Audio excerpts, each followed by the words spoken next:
Oh man.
Okay. Hi, Priscilla, Maite, and Chantel. Can you all hear me? It's Lon. Good. Okay. Let's just do a quick audio check. Okay. Chantel, can you just speak for 10 seconds to make sure we can hear you, the Global Classroom? Yes, can you hear me okay? Oh, we're having that speaker issue again today. Are you speaking right now, Chantel? Uh, Yes, but it might okay. be me because I'm on a So headset. let's see. We had the same issue. Let me just do a quick stick handle here. And it would be Extron USB. That's good. Okay. Something's, let me just get the tech set up here Okay. properly. Can you hear me any Maite, better now? can you speak for 10 seconds, please? Yes, we can hear Okay, I you. see you speaking, but yeah, I Yes. can't hear you. So that's, got it. Okay, I'm gonna have Anybody to else is listening? deal with tech support again. Oh, here it is. Just a second. That's supposed to be USB. So that's good. Mhm. Just let me check my tech notes here, but we're connected and we're up on YouTube and everything. So that's good. We're flying. The problem is the weather is not so good and we've just hit a bit of turbulence. And what we want is where was that audio note? Yeah, here's my audio note. So Extron on the microphone. Okay, so yeah, Extron on the microphone. The speakers are USB audio there on Toria, and then USB audio up here. So that's good. Oh, Crestron. There might be an issue down on. Oh, I know. Try this. They've. Okay. Now, Maite, could you please speak for 10 seconds? Yes. Hello, Yeah, everybody. I Yes. fixed it. Oh, Okay. excellent. Okay, I don't did leave it me on the myself. big screen anymore, please, for the Huh? whole class. What's that? That please, when I participate, don't leave me on the big screen for the rest of the class because when you see the record class, I'm there all the time. Oh, okay. There's a just a second. I got to do one thing at a time. So, uh, let me make sure we've solved that audio problem. We're up on Toria. I'm going to have to bring in. Okay, good. And we've got our group online. Excellent. Priscilla, Matthew, Lydia, Julian, George, Devon, Maite. Got that pronunciation. Chantel and Ariana. Excellent. Okay. Uh, oh, wow. Ajoy's joining from Bangladesh. Terrific. I just saw him pop in. Okay, let me just make sure. I want to get everything technically, and then we can fly this ship because that's what we do. Is we go on to the International Space Station and we get the view of the planet. Okay, so let's see. We're good. Uh, Now I'm going to try a little something here and push out a video and see how this goes for everybody because we want to get that going today. So let's do Beauty is Humanity right now. And let's see how that actually will function. So essentially, I'm going to push out a video now. I'm going to share it off of Toria, and it should come out, share video. Yeah, thanks, Ajay. Okay, here we go. Let's see what happens.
Sorry, everybody. My microphone was off. Ariana, hi. Can you hear me? It's Lon. Hi, can you hear me? Excellent. Yeah. Can you just describe what you just saw, the video? Did you hear it and see it clearly? Yeah, I did. Great. I don't know. I think it was just mostly kind of like evolution and kind of stuff like that, and how we've evolved from like, I guess, cavemen to like where we are today, and then in the future, sort of thing. Great. Okay. I'm doing a technical check only right now, and excellent answer. You touched on evolution, and we will be getting to that momentarily, but I'm still in the tech setup phase of the class to make sure everything is working, and then we're going to have an amazing class that will be full-on multimedia today, with anyone who wants to join from anywhere on the planet. But it has to work, and it is working. So good. I was able to push out a video, and I'm just going to test that. Okay, where did that go? So there might be just a few moments of turbulence here as I deal with something as I bring that back. I want my videos back. There we go. So I'm going to try just beginning a video that I will be showing you at length momentarily, but I just want to make sure that it's working properly. For some reason, so here we go over to Toria. I'm going to share the video. As long as it's off YouTube, we're good.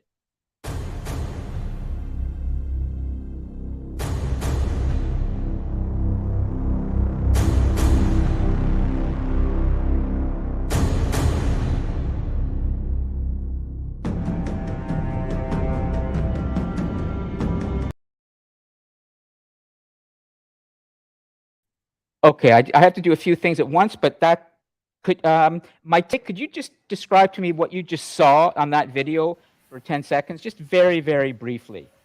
What did you see? I saw kind of the intro of Matrix, the movie, with all Yes. those Yeah. green letters or symbols. Good. Okay, it's working. It's really working. This is great, which means for all of you that what we present on the video wall here for all of you can be seen in high definition without any latency by all of the online viewers at the same time. This is a significant technical achievement here, what we're doing.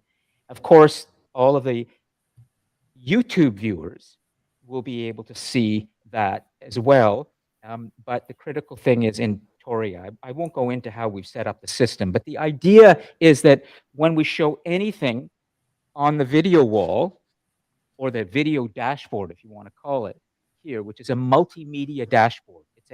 It's the new Blackboard for education, for humanity. We're doing that here at Durham College, and nobody's doing this anywhere in the world, and we're doing it with all of you.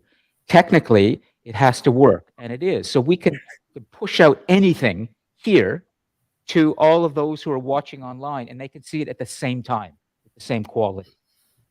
That way, we can then have a really good class, and it's working. So it means now that when I present the story of humanity to you with the slides that are coming and the videos, that everybody will see things at the same time, and everything's working. Okay, great. So I think that we can start. I'm just going to get the show up on the wall, but we've got everybody there. And I'm going to make that a little smaller for now. So that's good. And as far as YouTube goes, yeah, there's YouTube, and that gets our recording. But if anyone wants to jump, there's Stuart. So there is Stuart. I'm going to just say hello to one of our great technical wizards at the college who's helped build the global class. Hi, Stuart. We've started the class. This is somebody. This is the first note that we have sent on YouTube to somebody who's watching the class at the same time. So Great. Okay. Thanks. Going to start the lecture now. Talk soon. Feel free to send thoughts, and I will take them up later with the students. Yeah. See, I wouldn't be doing all of this if it weren't for all of you, because when I came to the college to teach about 13 or 14 years ago, I had done a lot of television producing and film production and writing and directing, but I had no real understanding of how to use the new tools that you're using. And it's all of you, the students here, who have helped me to really start bringing this into the classroom in a way that can help you learn better. So this is cool, I think, if it can work. So I'm going to put YouTube in the dock for a moment because I want to bring things up. Everybody can see and hear clearly in our class. And so let's do this. Okay, we're going to start with the review. And I'll leave that door open. And if there's anybody online, Maite or Lydia or Priscilla is not working or something, please just jump on your microphone and say, can't hear you, can't see you, and we'll deal with it. Okay? Or put it in the live chat. I think we can start. And of course, you know, with the microphones here, if anybody wants to speak, we'll move these around. You're kind of getting a sense of the drill, the class. Great. Hi, everyone. You're in the right place, the Rotary Global Classroom, for our Friday afternoon story of humanity, the human story on planet Earth. And we're back for our second class, right? And it's great to see all of you. And what we're going to do today is we're going to start the story with where we begin. There are chapters of the story that you're going to be exploring each week. And let me just bring this to you, okay? And I'm going to see if I can do this on the fly. I can. Okay, there, good. Well, it works. That's the lineup.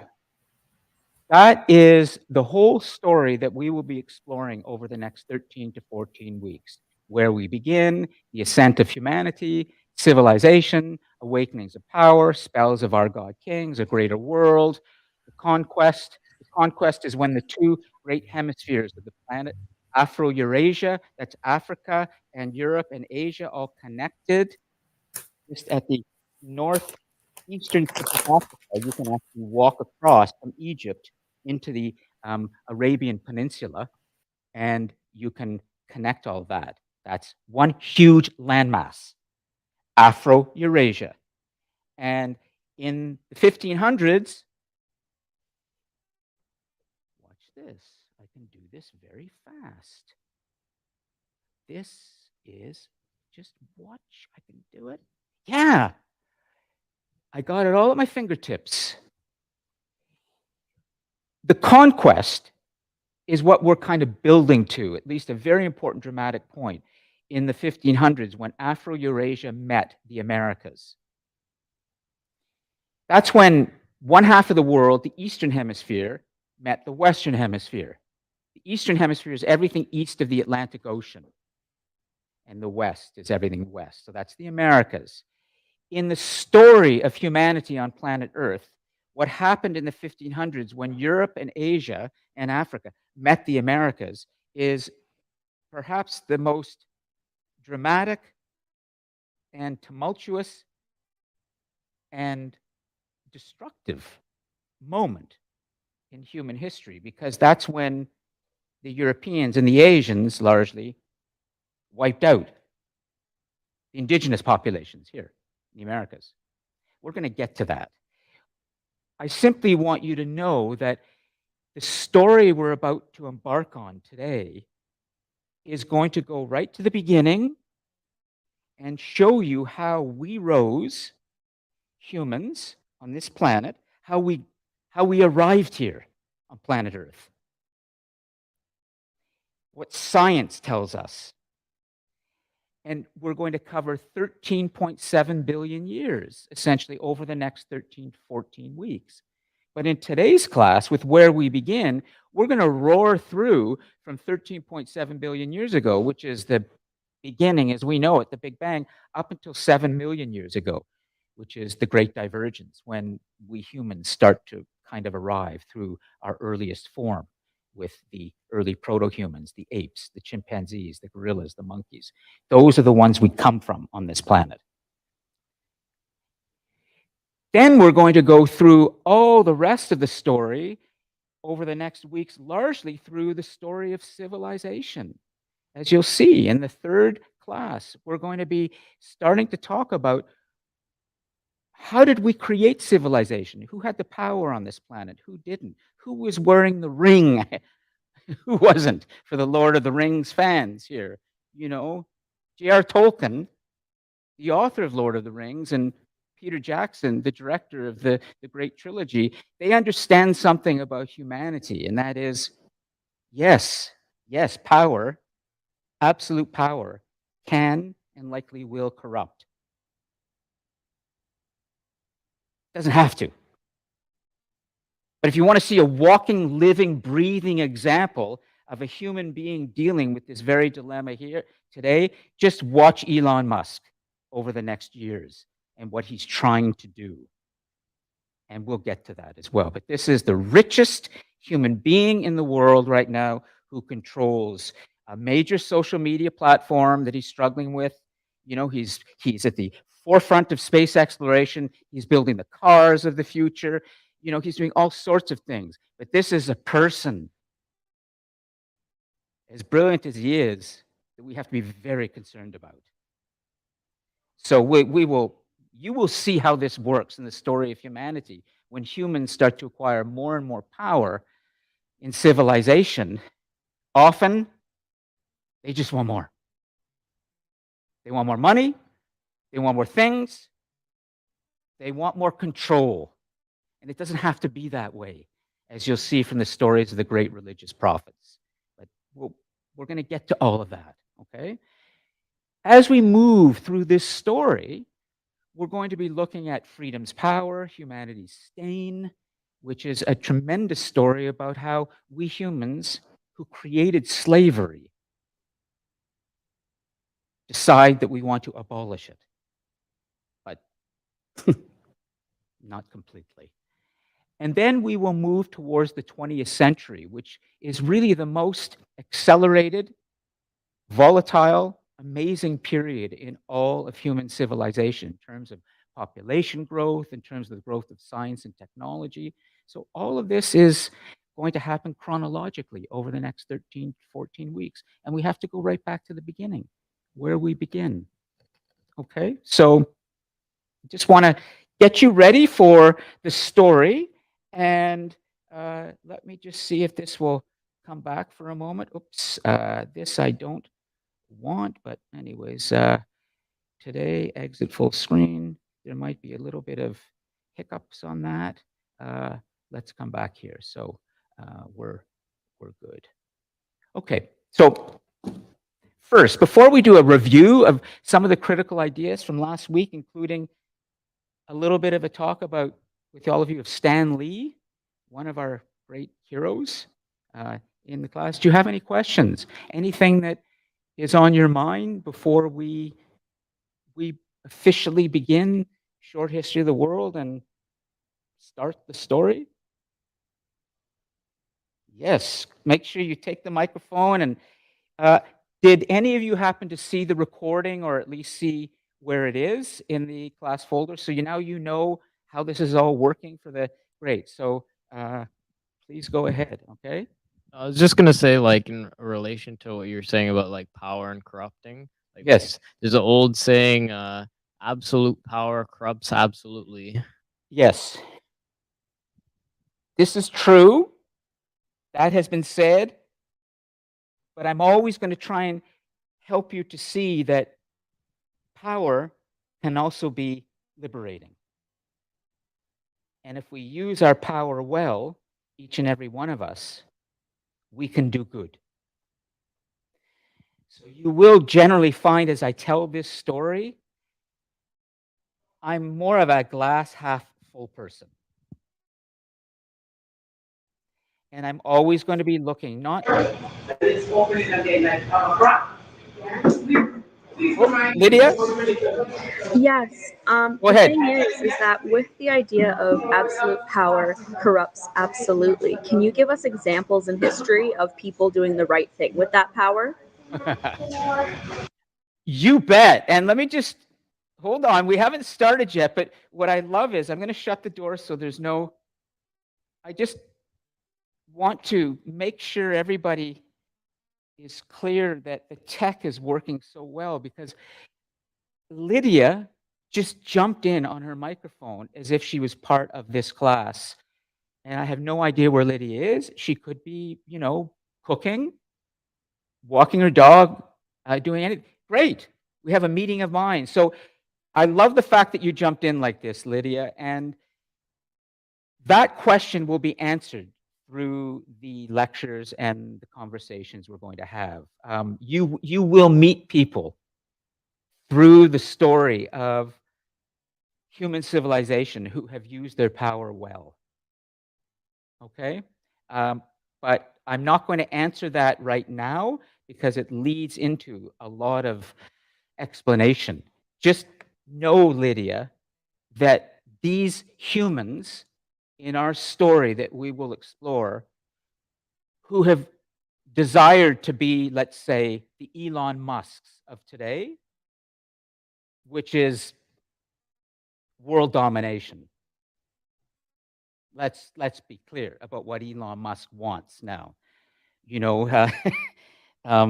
He's meeting in Washington over the next days with Mark Zuckerberg and Sam Altman of OpenAI and a few of the other big tech guys to figure out how AI is going to be regulated. But this is a person, and these are people who want that kind of control and reach. And we have seen them in human history, Lydia. They're called the God Kings, who've used tools and technologies to influence large numbers of people. And there have been some good ones, okay, in our story. But Lydia, the truth is, the real inspiring people that we will meet in our story are not those dominant God Kings, great, powerful people. They're the people like you and me and everyone else who fought for human rights and fought to bring democracy to our governments of the world. And in human history, our first governments were not anywhere near democratic. We had to figure out, each and every one of us, that we wanted to be more free. And then we started to fight for that. And we liberated ourselves. And that's called the democratic revolutions that happened after the conquest. I will show you that, Lydia, how that worked. But my heroes, honestly, are the ones who fight for rights for all and are struggling with the daily business, the daily messy, complicated business of managing their families, bringing up children, trying to just get by and do the best they can, and who care about others. Those are the heroes.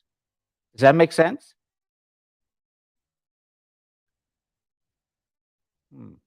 Lydia, are you there?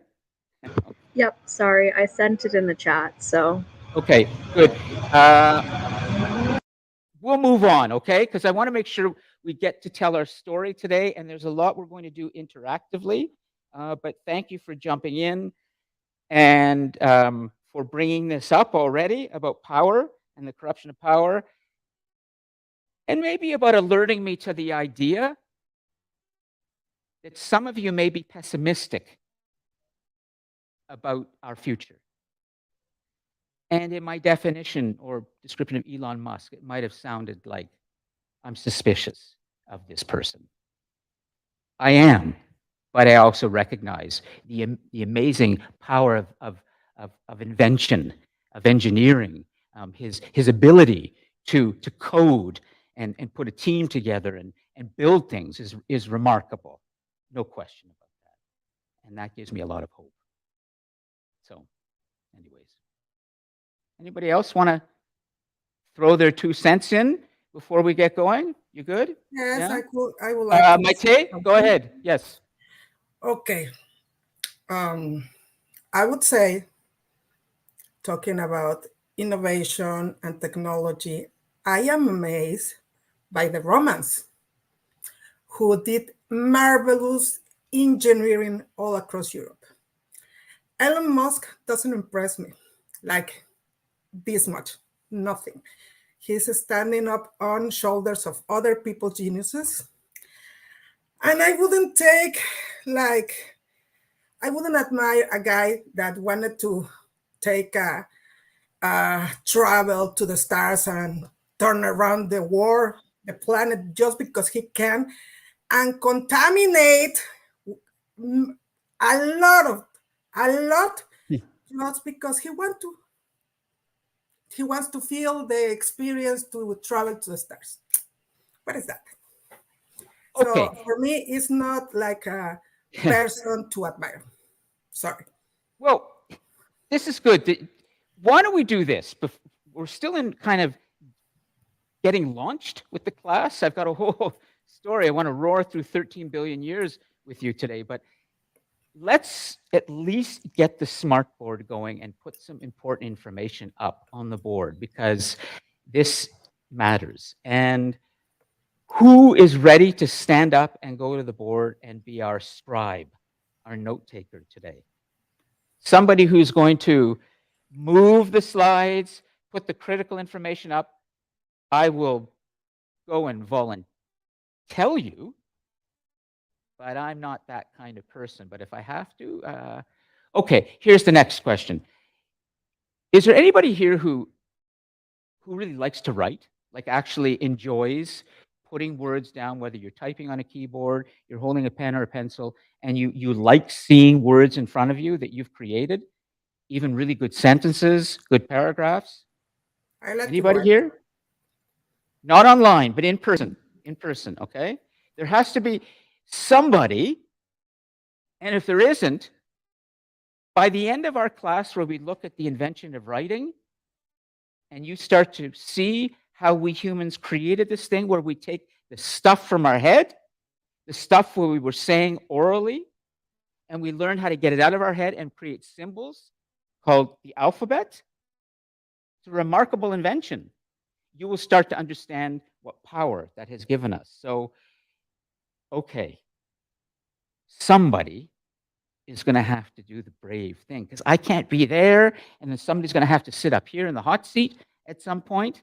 So I know there are students here who like to write. How many students here have English as their first language? That's the only language they've spoken all their lives. Good. First language? Would you go over there? What's your name? Ben? Thanks, Ben. Okay. Ben today, and then next week, Xander. Got that nice name. Xander next week, and then we'll go. But I don't want to put too much pressure on the international students who may have some trouble with this. So, okay, Ben.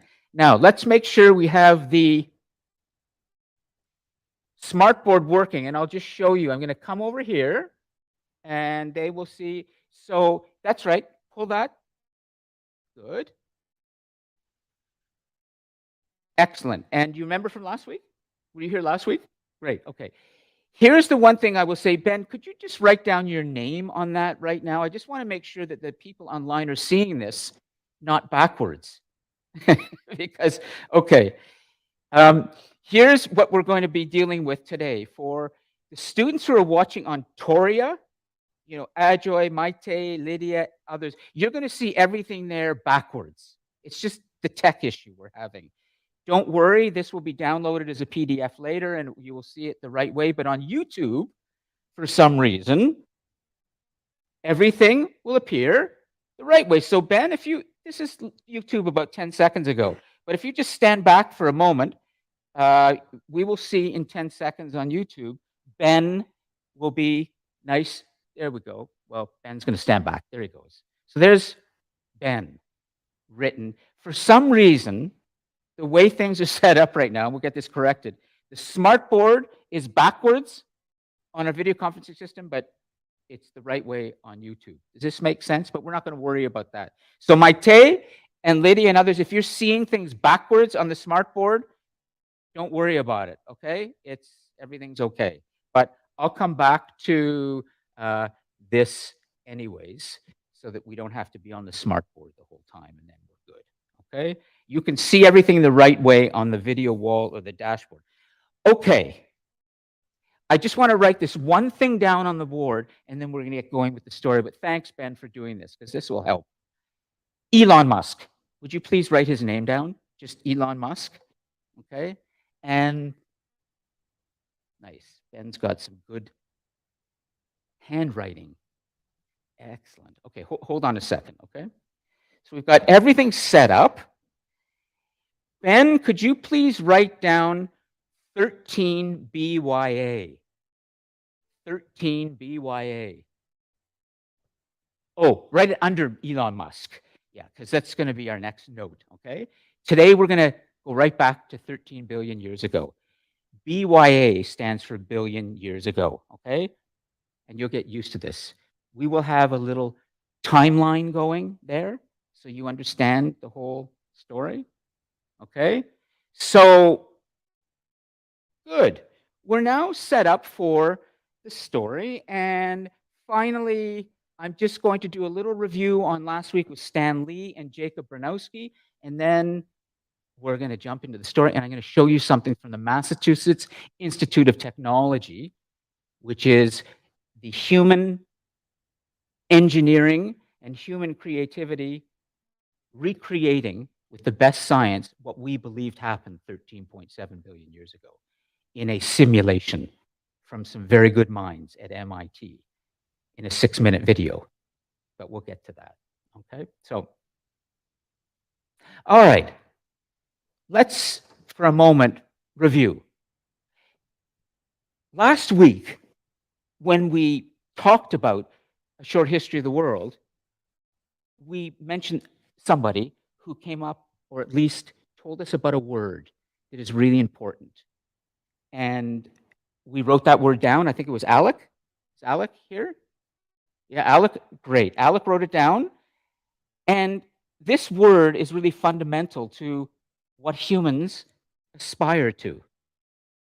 And do you remember what that word was, Alec? Excelsior. Exactly. Stan Lee, Marvel Comics talked about Excelsior, and Maite told us it came from a Latin word, excelsium, or actually, Maite, it's not excelsium, it's excelsis. Excelsis. Excelsius. Excelsis is the correct word, not excelsium. However, could you write down Excelsior for us again, Ben? Yeah, just write underneath. Every time we give a new note, just write it underneath, and we'll fill this up. Remember, these are our live PowerPoint slides. We're creating this as we go. Yeah, great. Excelsior, lovely. That's it. Okay, what does Excelsior mean? Let's remember. Because in the story I'm about to tell you about how humans rose on planet Earth and how they created a thing called human civilization. And then in 10,000 years, they went from, a few million tribes around the world in different continents to this thing of 8 or 9 billion now, all connected and all leaving the planet to become the first spacefaring species, led by Elon Musk and SpaceX. You might wonder what's driving the human being on this planet. And Stan Lee had a pretty good sense that we want to go above and beyond. Above and beyond. That's what Excelsior means. It just occurred to me as I said that word to you, how hopeful and positive I hope this might resonate with you. We started with today just touching a little bit on corruption, but actually, what drives the human more than anything, and we will defer to Stan Lee for this, is not the desire for power per se, but the desire to just keep going further, to know more, to see more. That's Excelsior. The second thing I want to remind you of, in terms of what we did last week, is I introduced you to a very great world historian and thinker, and his name is Jacob Bronowski. And you're looking at him as well on the dashboard. Got a picture of him today. Let's write his name down again. And I gave you the incorrect spelling last week. I always miss the W. Can you just put Jacob, Jacob, Bronowski, Bronowski.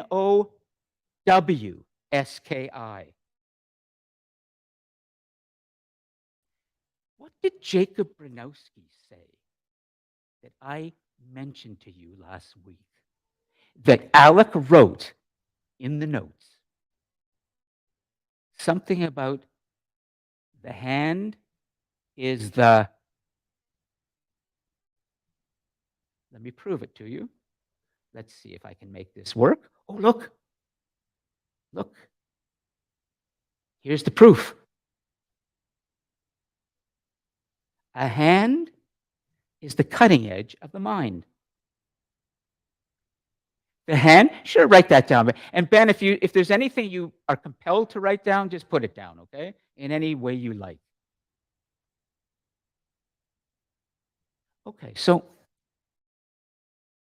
the hand being the cutting edge of the mind, we will get to that later, particularly when we talk about writing. You don't need to know everything. You take it step by step.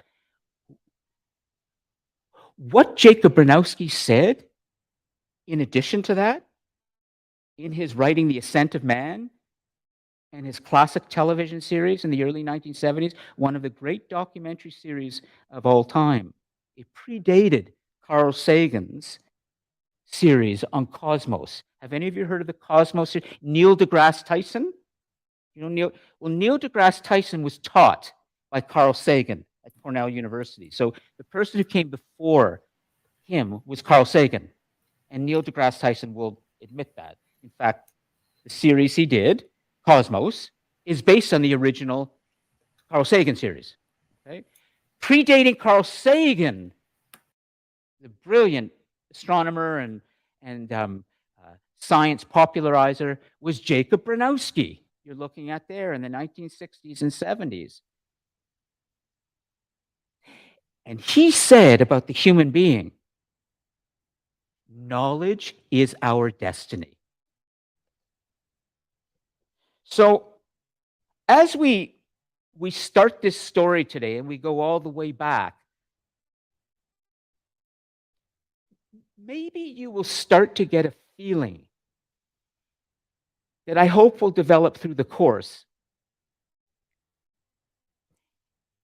That when we start to look at the story of human and humanity on planet Earth, and we take this wider view of the planet-wide story, and we start to understand history in this way, not just in terms of Indian history or Chinese history or, you know, the history of, you know, the Crusades or Roman history or Greek history or, you know, the history of the Maya or the Aztecs or whoever. That's all old-fashioned. That's good. But there's a bigger story here. It's the human story. We are all humans on this planet. And when we start to understand that story, something may get kindled inside of you. You might start to see that when you understand this bigger story, it's kind of miraculous. It's kind of amazing that all of this has happened and we've grown out of this. I think for the pessimists or the darker ones among you, and I certainly have enough of that in me as well, particularly when we get to the 20th century and when you see the tremendous destructive potential of human beings. We can even see that today, right now. Libya, one of many, many societies in the world right now that are suffering through climate catastrophes. 10 to 15,000 people just wiped out by a flood. Does anybody care?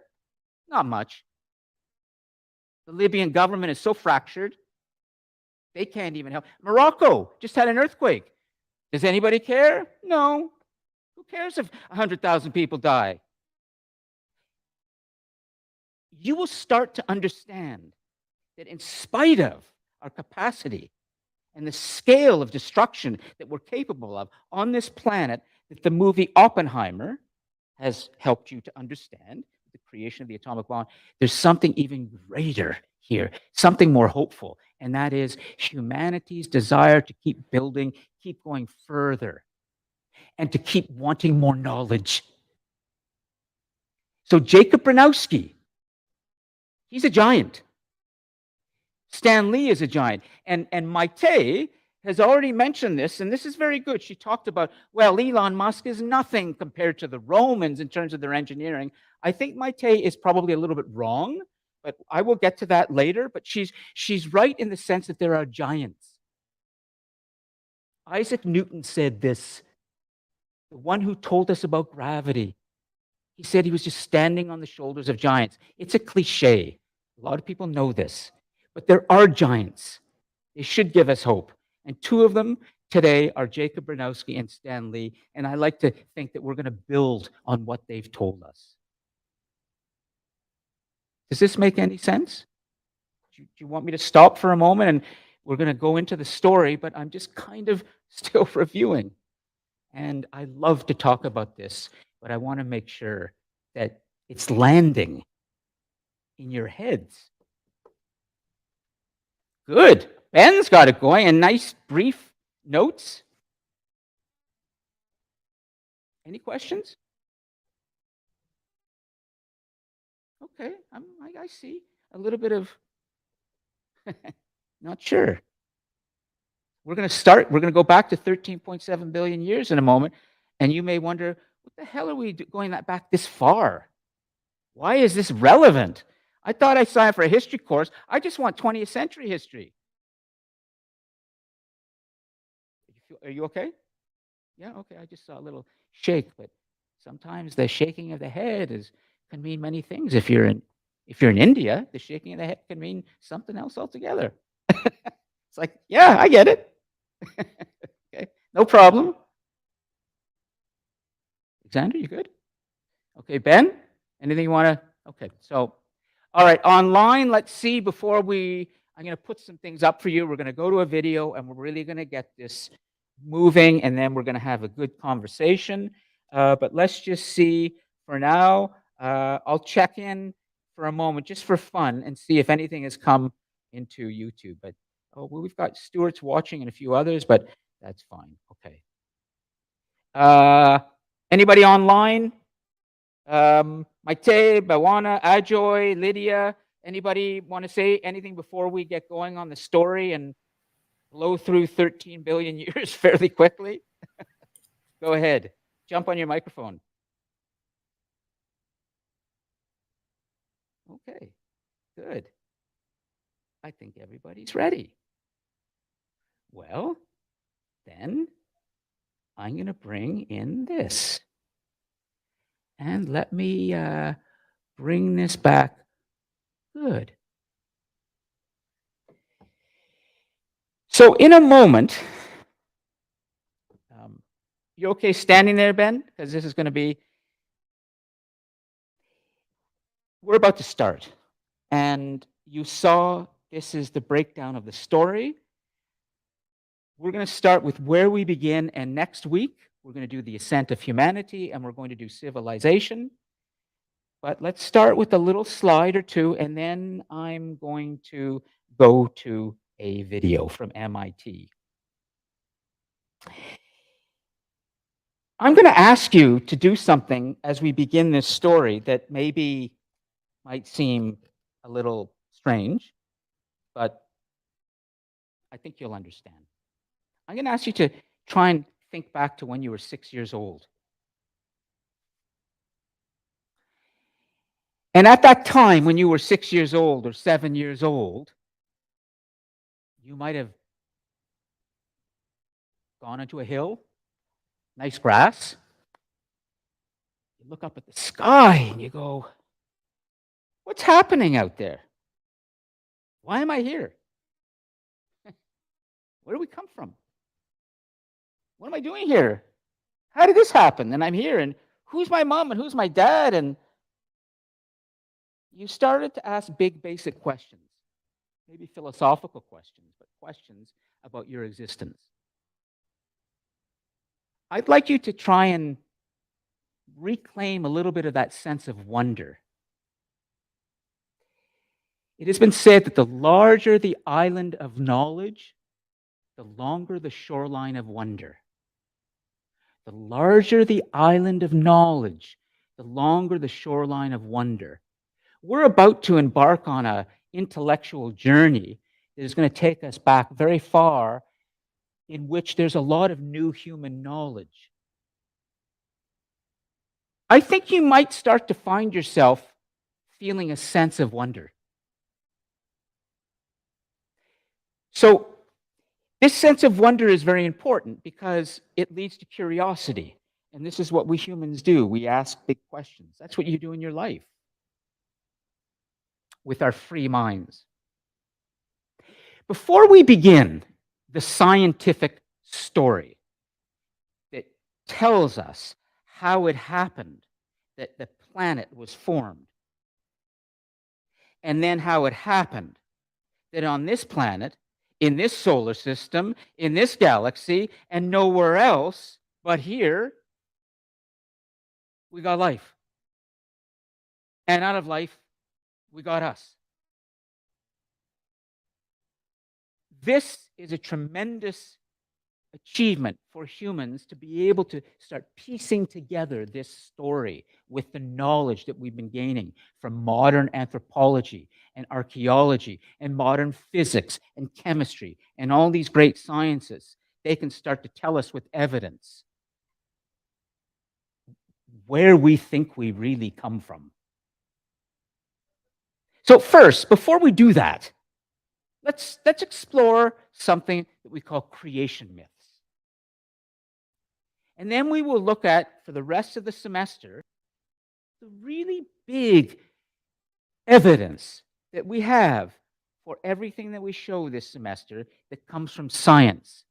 But we need to go to first religion, faith, tribal mythologies, because you're going to learn to respect the human imagination and the human desire to know.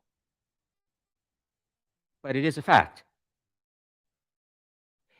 In spite of all of the different creation myths, whether it's in Hinduism, Buddhism, Christianity, Islam, Judaism, the Mohawk faith, Iroquois, there are many, many incredible, what are called creation myths. There's only one story that binds humans together today that can really help us to understand what really happened, and that's the modern science story. But first, let's try something. How many of you here are, you would say, Christians? Raise your hand. Okay, like that's the religion. Christian, okay. I'll come back. Let's go back on, hold your hand, and we can see. I'm going to try and see this at the same time, but keep this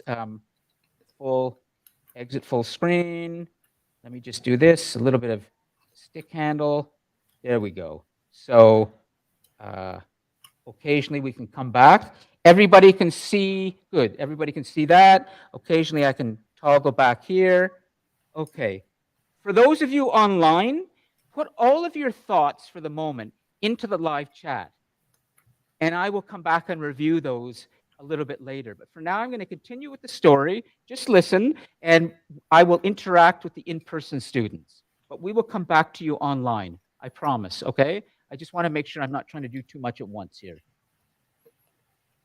Creating a multimedia classroom can also lead to scatterbrain. Okay, so, all right. So please put anything into the live chat, and we'll come back here. I just would like to establish something for the moment. I'd like to understand a little bit about the origin stories of other peoples on this planet before we go to the story that we're proving more and more, which is the science story. So Christians here, or there's Christianity, but there are all these denominations of Christianity: Roman Catholicism, Mormonism, Presbyterianism. There are many. So you may come from the Christian faith. There's just the Christian faith too. It has separate from Roman Catholicism or any of the others. But how many of you are followers in some way of Jesus? Raise a hand. Okay, fair enough. How many of you are followers of a faith called Hinduism? Raise a hand. Yeah.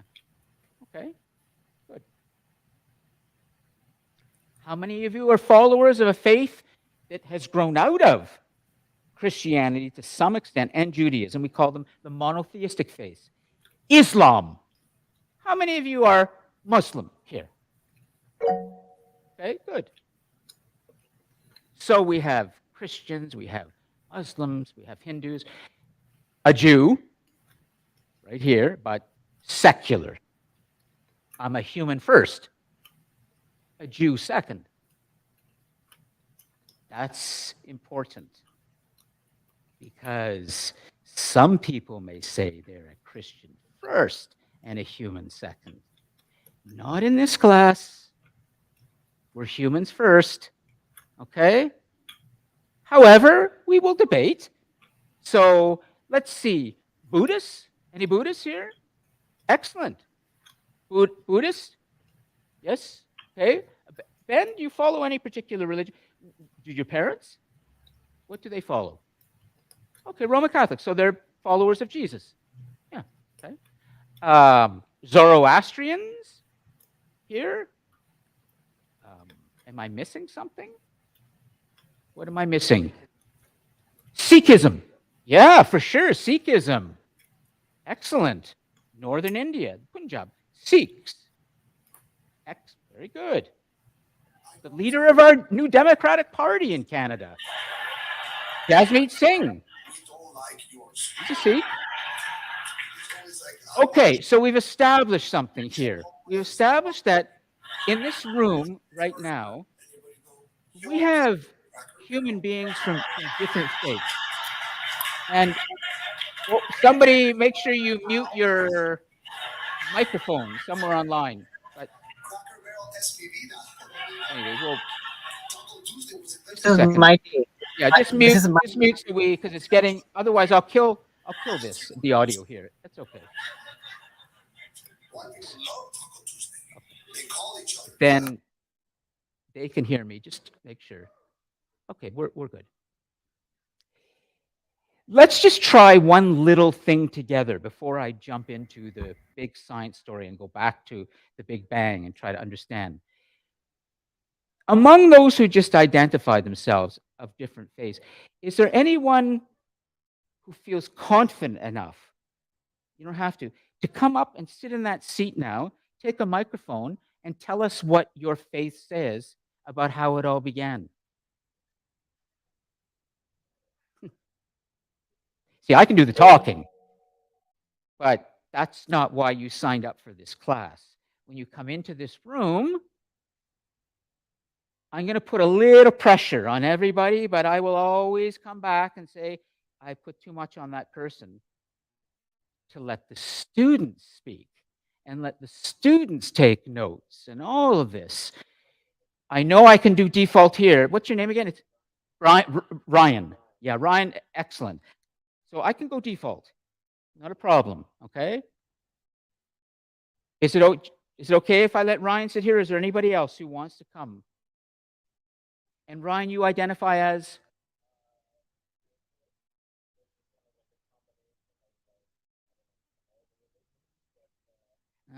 No, we need somebody who's going to give us the real deal. I just joke. So we want either the Sikh perspective on where do we come from? We want the Hindu perspective. We want the Roman Catholic or Christian perspective. And we want the Muslim perspective. But we want just one. Just one. Somebody to come and sit here and say, in my religion, where I come from, this is how it began. Maybe for the moment, so I can move things along and not make you too uncomfortable at this point. and so I don't trip up myself, I'll hold this. I'm just going to say this, okay? And we'll get to the hot seat later. Every religion has its own worldview about how we got here, how we're supposed to behave, what we should do, and what the afterlife is like, and what we should do on this planet while we're alive in order to reach the afterlife and live eternally. But they all have different ways of looking at it. I suspect that if I asked a Sikh student, tell me what your origin story is, it will be different from what the Hindu student says. And it will be different from what the Roman Catholic says, or the Jew, or the Iroquois, or Mohawk. Or the Egyptians. Absolutely, Ryan. You see, this question of where we come from, of we, the humans, is so massive and so deep and so big and so basic. We've been asking this since we became conscious on this planet. But it's diverse. We didn't have science early on to give us evidence. So humans started to create many different ways of looking at our origins. I simply want to say at this point, in terms of the story we're about to start telling, in no way do we disrespect anybody's faith or religion in this class. Quite the opposite. We should admire the creativity of the human being over many millennia to conceive of our origins in so many different diverse ways. It's a testament to human imagination and human creativity. And you will see through the story of the great free thinkers that have come into the story of civilization how important the prophets were, the religious prophets were, in giving us a new way of thinking about our lives. Whether it was Jesus, whether it was Moses, whether it was Muhammad, whether it was, who would be the guiding figure in the Sikh faith? What would be the name of that person? Is there a particular prophet in Sikhism, in Hinduism, that would be equivalent to a kind of, let's say in Buddhism, there's the Buddha, Prince Siddhartha Gautama. Is there an equivalent person in, say, the Sikh faith? Do you want to, and we'll write that down, okay? Go ahead. Yep. Soon. Our first Guru, Guru Nanak Dev Ji, who started our religion. This is lovely. So we're learning direct from the Sikhs. Could you tell Ben, please, what to write on the board? Because we're going to learn who is the guiding prophet, the originator of Sikhism. What's his name? Guru Nanak Dev Ji. Can you spell it? Go. G-U-R-U G-U N-A-N-A-K-D-E-V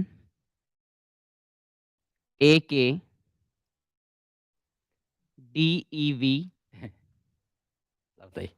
J-I. J-I.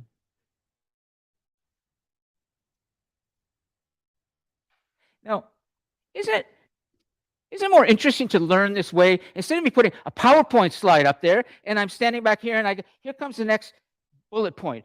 Well, I'll pronounce that in a moment with your help.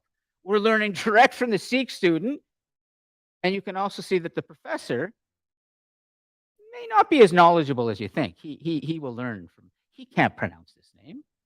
He needs so. Do you see what's happening here? We're learning together, and does this make sense? Yeah. Okay. So finally, how do you pronounce that name again? Guru Nanak Dev Ji.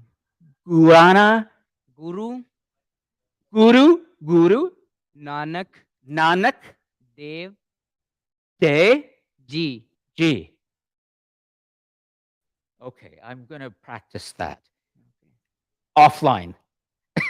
It's great. What a lovely name. How many syllables is that? 4 or 5 syllables? I suspect that if we talked, we would find that Sikhism has a really interesting creation story. I have no doubt, that's similar to Adam and Eve. But you don't believe in Adam and Eve, do you? No, of course not. That's my point. We have different ways. Yes.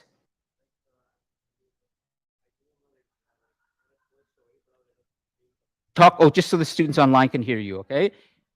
Karaoke, go ahead. Hi everyone, my name is Rahul Kumar. So I'm going to tell about the Hinduism story, like not briefly. Like Lord Hindu or Lord Vishnu Yes? is, as we told, the Guru Nanak Dev Ji of Sikhism. In Hinduism, Lord Vishnu is the like god of all. The Guru. Actually, Hinduism and Sikhism are connected with each other. Yep. Oh, Lord, so could you write down Lord Vishnu, please? Well, There are lots of holy books connected with each other. Ah, way to go. This is terrific, and thank you for this. I'm going to stop for a moment because I want to move on, but I want to make a point. For the Muslim, for the Roman Catholic, for the Christian, for the Jew, for the Buddhist, are we supposed to say now that these guys don't have a clue what they're talking about? Is that what we're supposed to do? No, we don't do that. But some religious people do that. They will say their story. Ben, do you want to try? But you're not, you ready? Take a microphone, okay? Let's give Ben a microphone and we'll see, and then we'll move on. But watch how we deal with diversity before we get to science, which I hope, go ahead, Ben. I'm not Catholic. You're not Catholic, No. but your parents are. Yeah. Oh, that's a story unto itself. How did it happen that your parents are Catholic, but you're not Catholic? I'm an atheist. Oh, we'll get to that. Thanks, Ben. So, you know what, Ben? Could you write down on that board, I'm an atheist, in quotation marks, and put your name underneath that. And then we'll put, for fun, Ryan, I'm a spiritualist. The head right now, mine is starting to spin because all of these people here have different ways of looking at where we came from. But let's look at what we really think is the truth, okay? Everybody good? Everybody understanding that we started with trying to understand our origins from kind of the more religious, spiritual way. And we're always going to respect this desire. But now we're going to really go into the science. And science is grounded in a lot of truth. So I'm going to fly ahead for a moment because I'm kind of getting ahead of myself. I'm going to show you a video. Okay? And I will come back to this. This is a video from the Massachusetts Institute of Technology. And we're going to look at what we think happened right at the beginning. Now, I'm going to push this out for all of the online students. I'm going to share this video. It should work. And all the students watching the recording are going to see this. And I may even turn off the lights. And I may put this video across all three panels because it's the coolest thing you're ever going to see. A few years ago at the Massachusetts Institute of Technology, which is one of the leading institutes of science and research and knowledge. It's American, but it's also very global. There were a group of physicists and astronomers and cosmologists, people who study what's happening in the universe, who took all of the available data that we have on what we think happened in our origins, and they put it into a big computer, a supercomputer, crunched a lot of numbers. And this computer then produced a simulation of what we think happened. There's some music. It's pretty good. I'm going to show you this video for about 6 minutes. Then we're going to talk about it, and then we're going to move on. We may not get all the way to 7 million years ago today to the Great Divergence. That's okay. I can always fill this in later. The important thing is that as we tell this story, you're not confused, and you're understanding, and you're beginning to open your mind to something bigger. All right. So here we go. The illustrious collaboration, it's called, at MIT.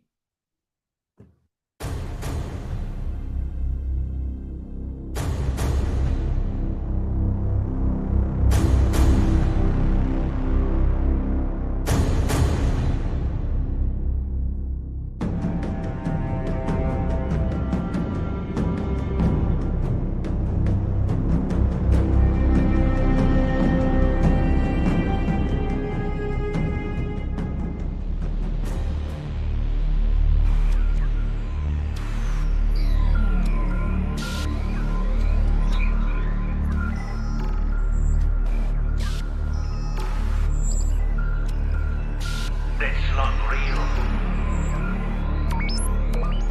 Just a computer-generated fantasy.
Okay. I'm going to stop sharing this.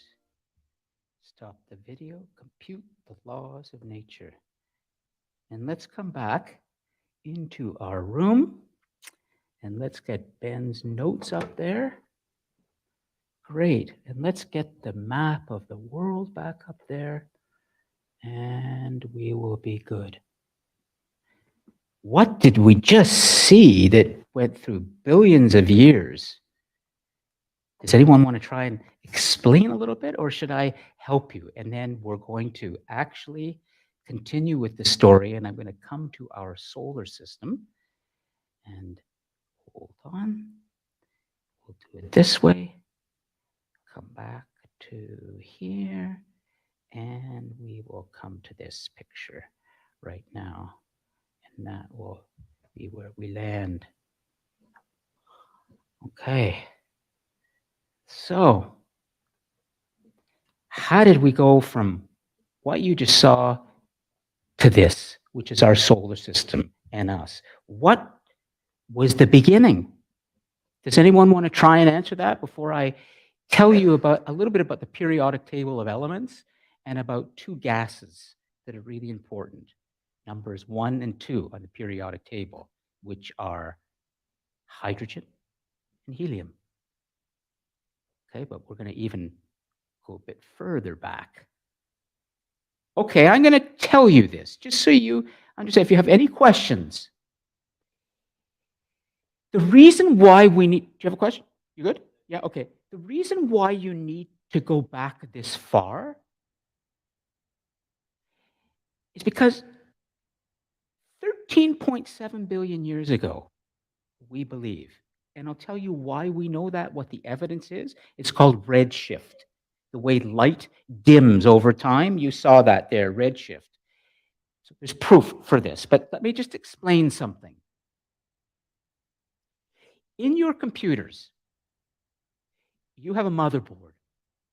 In the motherboard, it's a thing called silicon chips. In the chips, there are processors. And inside those processors that drive the power of modern electronics, that gives us the ability to send things all over the place instantaneously, is a thing called the electron. An electron is a subatomic particle. At the beginning, 13.7 billion years ago, what was released, what began everything, was the release of little particles. They're called subatomic particles. Neutrons, protons, and electrons. Eventually, those particles will form what are called atoms. They will come together, and this will begin the process of star formation. But I want you to understand why this is so important, to see this happening. The electron was there right at the beginning. We can't say where it came from exactly. That could lead us into some religious, spiritual discussion. Even Einstein said, Ryan, you know, I wonder, where did all this energy come from? That's okay. Religion can play a great role in helping us to understand mystery through our stories. There's so much we don't know, but what we do know is that at this time, the electrons that came into existence, and it took us, and we won't rise on this planet for many more billions of years, but no other creatures on this planet ever that have lived here have understood what an electron is. But we figured it out about 150 years ago, and then we grabbed it, and we made transistors from it, and we made modern electronics from it. We do this all the time, we humans. We find things in nature, and we manipulate them, and then we create more powerful things for us. So what you've just seen is, among many other things, you've seen the beginnings of subatomic particles being released, and those particles will begin to evolve into matter, into everything that we are and maybe ever will be. The first thing that was formed was gas. That's what you saw, gas coming out from those subatomic particles. That's matter. But what's remarkable about what happened over billions of years is all of that gas began to clump together and get more and more dense and begin to create bigger things. And those bigger things were stars. And those stars, when they start to die and explode, they start to create other things that were the elements, like gold and silver and aluminum and many other things. But this is our story. We come from all of this. And we would not have the power of modern electronics today if we hadn't figured out what an electron is. Well, an electron was there right at the beginning of time. Is this making sense? Are you more confused or less confused? Alexander, you feel you're a little more clear on what I'm a part of and where I come from? Yeah? Okay. All right, we'll stop with questions, and then we're going to move on, because I am now at 4.5 billion years. What you're looking at is an image of our solar system, and I need to explain something about how this was formed from what you just saw. And we'll go online in a moment, and we'll see what's on the mind of those students too. But let's stay with this, because we've literally just leapt ahead a few billion years from 13.7 billion years ago, which is when we believe the first subatomic particles, the specks, were released. And then over billions of years, they will form this, the solar system. But let's stop. Okay, so first, we've got Ryan, and then what's your name again? Jeet.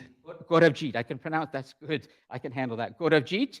And then if there are any other questions, but let's make sure we understand what you saw in that video. You don't have to understand everything, just the basic idea of gas forming from these subatomic particles. Then the gas is going to clump together and be drawn together by a force, a natural force. It's called the force of gravity, because gravity is a powerful force that pulls things together. Okay, so Gauravjeet, please go ahead. Sure. Yep, you can speak. Yeah. I don't have any idea. Oh, I thought you did. Sorry. Okay. Fair enough. Ryan, would you like to? Good. You said it yourself. Breakthrough moments. That was wise. What you said last week, Ryan. We are looking over the next weeks at very important breakthrough moments that lead to this remarkable period we're at in history, where we're leaving the planet now. Just ask Elon Musk. We're going off the planet. And not only that, we're changing the climate. We're changing so many things. We're changing gender. We're changing nature. That can be scary. It can also be incredibly liberating, powerful. So how did that happen? Well, we need those breakthrough moments. We need to understand the breakthrough moments. Ryan was right. Okay, write that down, Ryan, while we go online. And I just want to see, because we're going to jump ahead to 4.5 billion years ago, but I suspect that Maite has something she wants to say, because she's got a lot of knowledge. Maite, are you good? Do you have any questions? Questions? No. Okay. Did you feel you understood what that video presented? Yeah, I already know that. Okay, good. You know it all, of course. Good. So No, not all. That's why I'm here. Perhaps you good. can illuminate me with something I don't know. Okay, I'm going to give you an offer, Maite. You're going to have to come in person at some point so you can sit in the chair beside me. All right, Yeah. and we'll see. That's a standard right. offer. Good. Okay, Are you so sure? absolutely, you know that everybody is welcome to come here if they would like. I see some comments here. I'm having audio and internet. Matthew, how are you doing? Can you hear and see everything, or are you still having issues? Okay, Matthew's hopped out. Ajoy, good. The theory of evolution and the dilemma of power. Nicely put, Ajoy. Next week, when we start to look at the ascent of humanity and you meet the first human beings, we're going to spend a little time with Charles Darwin and Alfred Russel Wallace. They're the two great humans who told us about evolution. Do any of you know who Alfred Russel Wallace is? Ever heard that name? Alfred Russel Wallace? You've probably heard Charles Darwin. It turns out there was another person like Charles Darwin who happened to be in another part of the world at about the same time, who saw the same thing as Charles Darwin.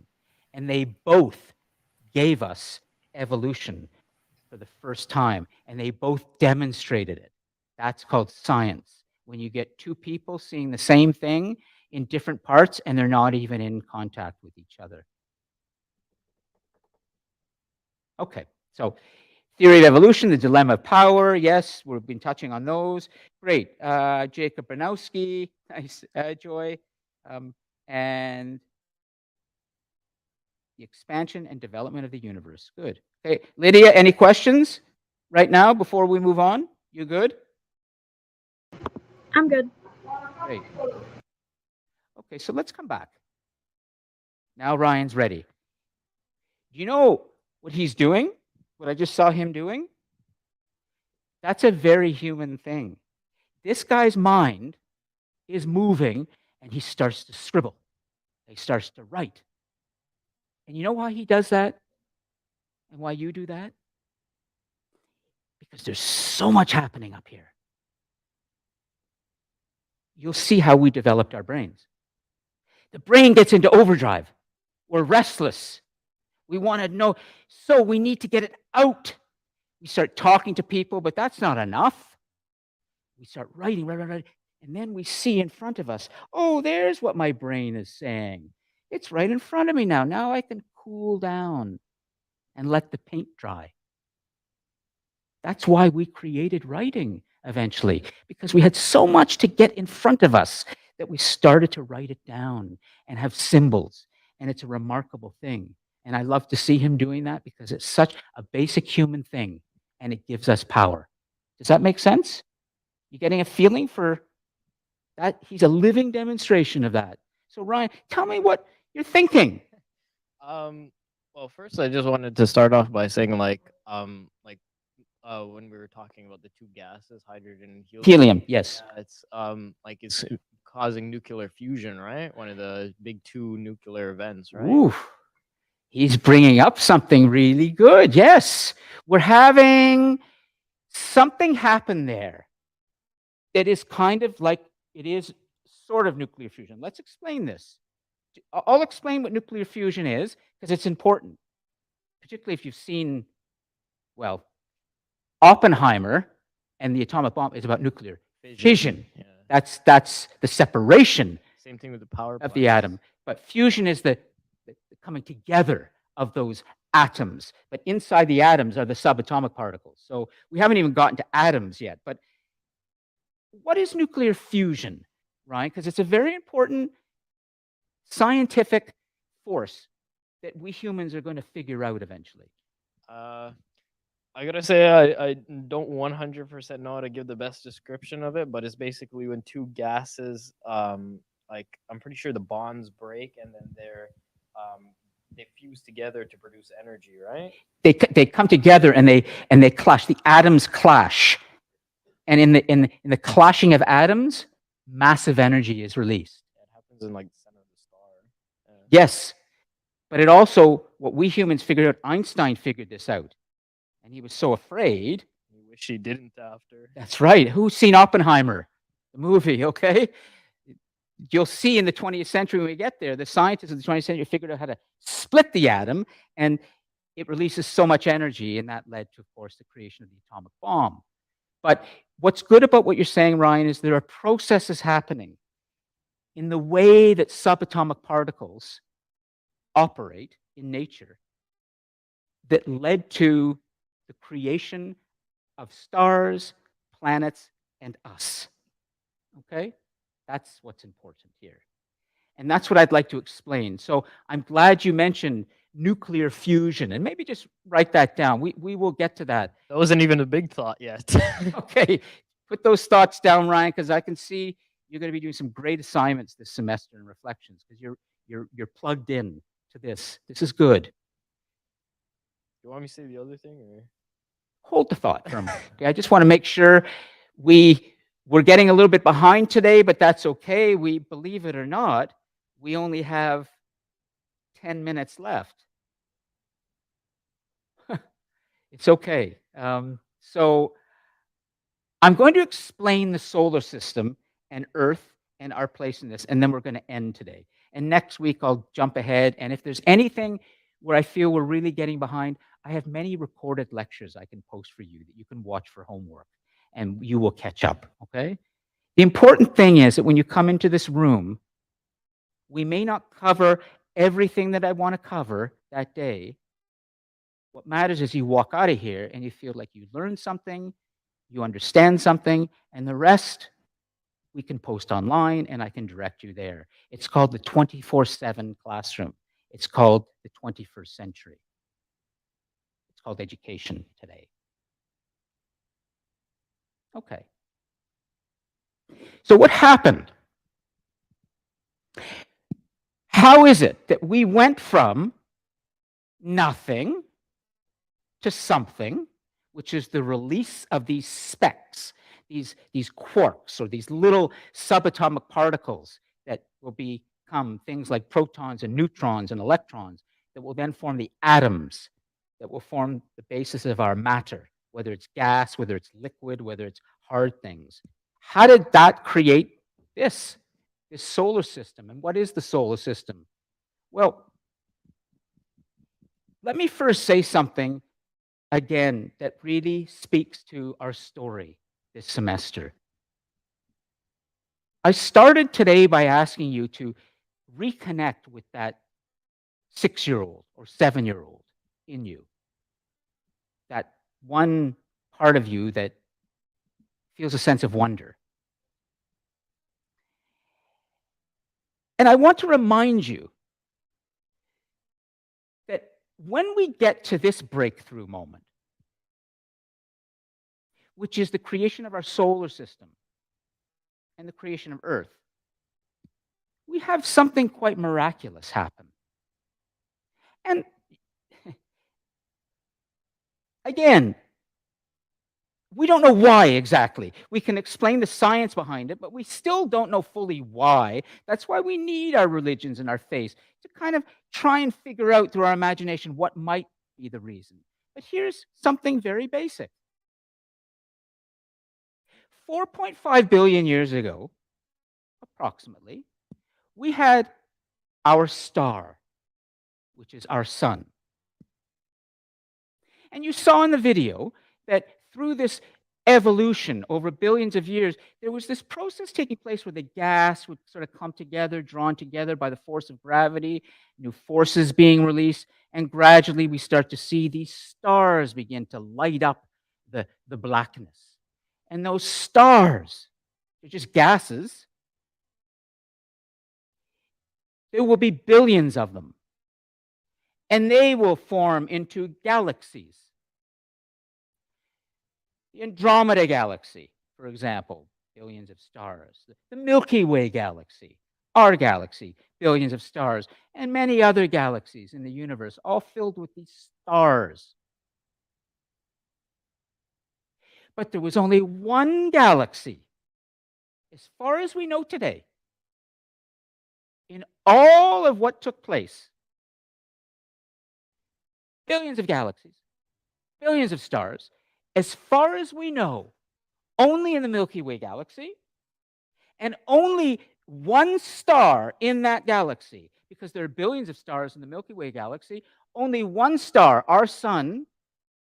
Was there a planet that goes around the sun? We call this the heliocentric world, not the geocentric world. Humans will figure that out. For a lot of human society, we thought we were geocentric. In other words, everything revolves around us. But we will learn through the power of science that no. Humans will reveal to us that actually we all revolve around our star, our sun. And somehow, the Earth got into this position in this solar system. There are many solar systems in the Milky Way galaxy, but in just this one star, this one planet among these other planets got this special position. Do you know what we call this special zone that Earth is in that is really, really miraculous? And how this happened, Alec? He's got it. Alec has got it. Let's write that down. It's called the Goldilocks zone or the habitable zone. So let's look at this for a second. I can always explain to you later about how the gases clump together to do this, but I can put it in a very crude kind of way. Well, just let's say a very simple way. Have you ever looked at dust underneath your bed? Have you ever seen how you get this little bit of tumbleweed dust, and then 2 weeks later, somehow that little bit of dust found this little bit of dust, and they've clumped together to form a bigger thing of dust? Something like that happened. It's gravity pulling things together, and that dust got harder. Because if you take that dust and you get lots of it and you just squeeze it, it's going to get kind of hard. You start to see the beginning of geology of rocks that way. But let's just say for now, we're here. Earth has been formed. We are in the Goldilocks zone. Why do we say Goldilocks? Alec knows, but let's just see. Does anyone else want to try? Online, do you want to jump in on your microphones? Because it's just right for human life. Ooh, good. Who's that? I'm Lydia. Lydia, good. We can hear you clearly. Could you explain to all of us what exactly is the Goldilocks zone? So it's an area where the temperature from a sun is just the right point that water can exist. So it won't freeze, but it won't evaporate either. And so what's Goldilocks? That children's story? Does anyone want to remind us of? The idea that in the story, the bed was too hard, the bed was too soft, the bed is just right. In this case, the planet, the temperature is just right. Just warm and just cool enough for something to happen. You know what I'm going to call it for now? The sweet spot. How would you like to leave today's class and go into the weekend thinking, hey, I live in the sweet spot? Now, you might go, oh, what's that got to do with anything? This weekend, I got a lot due, a lot of work due, and I got, problems at home and in a relationship, and my messy, complicated life is just one big dog's breakfast this weekend. Welcome to reality, folks. That's life. But it is a fact that if you take a step back and you start to understand who we are and where we came from, there's a little miracle happening down here. We're in the sweet spot. That sweet spot, as you're going to see next week, as we start to explore this, produced life. And in life, we got the human brain. And then we're going to get civilization and all sorts of other things. But I think I should stop there for now, just because that's the end of the class, and also because it's probably enough information for everyone to handle. But let's stop and first thank Ben for taking these great notes. I'm going to save them, okay? And we can review these next week. Thanks, Ben. That's excellent. And also for all of you that you shared your religious backgrounds with the rest of the class, because some have said to me, religion should be kept out of conversation the way maybe money and sex should. There are three things that drive humans nuts when they start to talk. Talk to them about money. That can break up a relationship and a marriage. Talk to them about sex. Whoa. Then talk to them about religion. You'll get all sorts of views. But in this classroom, there's nothing we won't talk about, because we're human. We're not afraid. Humans do not fear nature. If we did, we sure wouldn't be here right now. Okay, so thank you, Ajoy. Learning is universal. I'll put those up on DC Connect with the recording. Is there anything you'd like to ask or say before we conclude today's little exploration of the human story?